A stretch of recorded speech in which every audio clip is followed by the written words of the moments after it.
जी, गुरुवर के चरणों में नमोस्तु नमोस्तु नमोस्तु। जी गुरुवर, एक मेरा छोटा सा सवाल है। गुरुवर, मैं बाहर था जब 2015 में 8वें महीना की 12 तारीख दिन रविवार, मैं एक लड़की से प्रेम करता था। गुरुवर, उसकी मेरे हाथों मृत्यु हो गई। मैंने मारा था, बस गलती मेरी थी, जिसके बारे में मैं माफ़ी मांगता हूँ, उनके घर वालों से ही मांगता हूँ। चिट्ठी भी डाली यहाँ से कि मुझे तो न्यायालय ने सज़ा दी है, और उनके घर वालों से बार बार यही खबर भेजता रहता हूँ कि आप मुझे बस क्षमा कर दो, मुझसे जो गलती हुई है उसे क्षमा करें। हमारी दीदी भी समझाती हैं, जिज्ञासा करें। हमारी दीदी समझाती हैं, रेखा दीदी। मैं उस लड़की का नाम नहीं भूल पा रहा हूँ। मैं माला करता हूँ उसके नाम की, साथ साथ गुरुजी हमारे विद्यासागर महाराज का नाम भी 1108 बार नाम लेता हूँ रोज, चाहे मैं नहाऊँ ना नहाऊँ, लेकिन गुरु का नाम जरूर लेता हूँ। तो गुरु भाई, मेरी एक प्रार्थना है कि आप बताएं कि मैं क्या करूं जिससे मैं भूल जाऊं। देखें और इस बात को, आप उसके पहली बार तो आपको उससे प्रेम था ही नहीं। आपका जो पूर्व भाव में था बैर भाव था। आप उसने अपना आपने जो किया दुश्मनी का व्यवहार किया। दुश्मनी कई बार दो रूप में आती है, कभी द्वेष के रूप में आती है, कभी राग के रूप में आती है। आपने द्वेष के रूप में कभी उससे बदला नहीं ले पाए, तो आपने राग का अपनाया और प्रेम के जाल में फंसाकर उसको मर्डर कर दिया। ये आपका प्रेम नहीं था, ये आपकी दुश्मनी थी, और आपने उस दुश्मनी के लिए ये अंजाम दिया। जिसको तुमने मारा उस वो भी दुश्मनी थी, और उसके निमित्त से तुम्हें जेल मिला, ये भी दुश्मनी थी।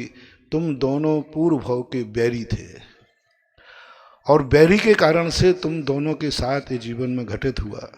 ये सिद्धांत है, जब किसी व्यक्ति के प्रति कोई द्वेष भाव की आग जागती है, वो पूर्व भाव का बैर था। अब इसमें आपको जो ग्लानि भाव हो रहा है, यही ग्लानि भाव आपके दोनों को बैर को मिटाएगा। हालांकि वो जीव जहाँ भी है वो बैर बंधा हुआ है, वो भी कभी ना कभी आपसे बदला लेगा। लेकिन यदि आप अपने अंदर पश्चाताप की आग में जल रहे हैं, शायद यह पश्चाताप की आग उसके अंतस को बदल दे और वो अपना बैर भूल सकते हैं। अपराध दो प्रकार के होते, जैसे अभी अधीक्षक महोदय ने कहा था कि कुछ ऐसे हैं जिनको ये भी मालूम नहीं कि मैंने से अपराध क्या हुआ। मैं जेल में प्रवचन देने पहली बार नहीं आया हूँ, ना जाने कितने जेलों में प्रवचन दे चुका हूँ। और सागर जेल में भी एक बार मैं बहुत पहले, लगभग सन याद नहीं है, 88 या 89 में, यहाँ भी एक बार प्रवचन हो चुका है। बहुत पहले हम और क्षमा सागर जी महाराज थे दोनों, उस समय यहाँ एक बार प्रवचन हुआ था, तो उस समय भी यहाँ आया था। तो कई जेलों में जाकर के प्रवचन देते। एक दिन छोटा सा जेल था, तो मैंने सबका इंटरव्यू लेना चाहा। तो सब लोगों में से आते आते एक अपराधी आया, बोले महाराज जी मैंने अपराध नहीं किया है, मैं आपको भगवान मानता हूँ, मैं आपके सामने झूठ नहीं बोलूँगा, मैंने अपराध नहीं किया, मुझे फंसाया गया। मैंने 1 मिनट आंख बंद करके सोचा कानून को कैसे बचाया जाए। आज ये कानून को अंधा कहने के लिए तैयार है, कानून गलत है, गलत फंसाया। कानून एक बहुत बड़ा, मैं कानून को शास्त्र मानता हूँ, कानून को मंत्र मानता हूँ, कानून की रक्षा कैसे करूँ। मैंने 1 मिनट आंख बंद कर ली। मैंने कहा बेटा अपराध तुमने किया है। बोले महाराज जी मैं आपको भगवान मान के साक्षी करता हूँ, मैंने अपराध नहीं किया। मैंने कहा बेटा किया है। वो झुंझला गया, उसने 3 बार बोला और एकदम झुंझला बोला, यदि किया है तो महाराज आप सिद्ध करिए। अब मैं क्या सिद्ध करूं? कोई मेरे पास कोई गवाह तो है नहीं, साधु के पास कोई गवाह तो होता नहीं। मैंने आंख बंद करके, जैसे ही मैंने आंख बंद की, आंख बंद करते ही मेरे सामने एक पिंजड़ा आया, उसके अंदर एक तोता था। वो पिंजड़ा मेरे आंख बंद करते दिख गया। मैंने आंख खोली, आंख खोलते मैंने यूं कहा, मैंने कि भाई तुमने कभी किसी तोते को पकड़ा था क्या? बोले जी। मेरे खेत पर एक पेड़ था बरगद का, उसमें से एक तोता पकड़ के लाया था। हमने कि वो कहाँ है? बोले घर पे है। मैंने कि बस यही उस तोते ने क्या अपराध किया था? बोले कोई अपराध नहीं किया था, यूं शौक के लिए। मैंने कि बस उसी तोते की बद्दुआ है, वही अपराध किया है जो तुम्हें जेल मिला है। कोई जरूरी नहीं कि तुमने अपराध किसी का, मनुष्य का ही मर्डर किया हो।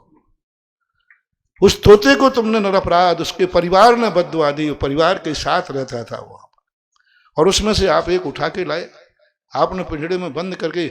जब जब आप दरवाजे पर निकलते हैं तोते आदि पकड़, जब जब दरवाजे, तब वो तोता बद्दुआ देता है, ये है दुष्ट जिसने मेरा परिवार छीना है। तुमने शौक के लिए, बस वह अपराध तुम्हारा है, इस कारण से तुम्हें उन्होंने एक्सेप्ट किया। बोले महाराज अब इसकी सजा क्या है, क्या प्रायश्चित है?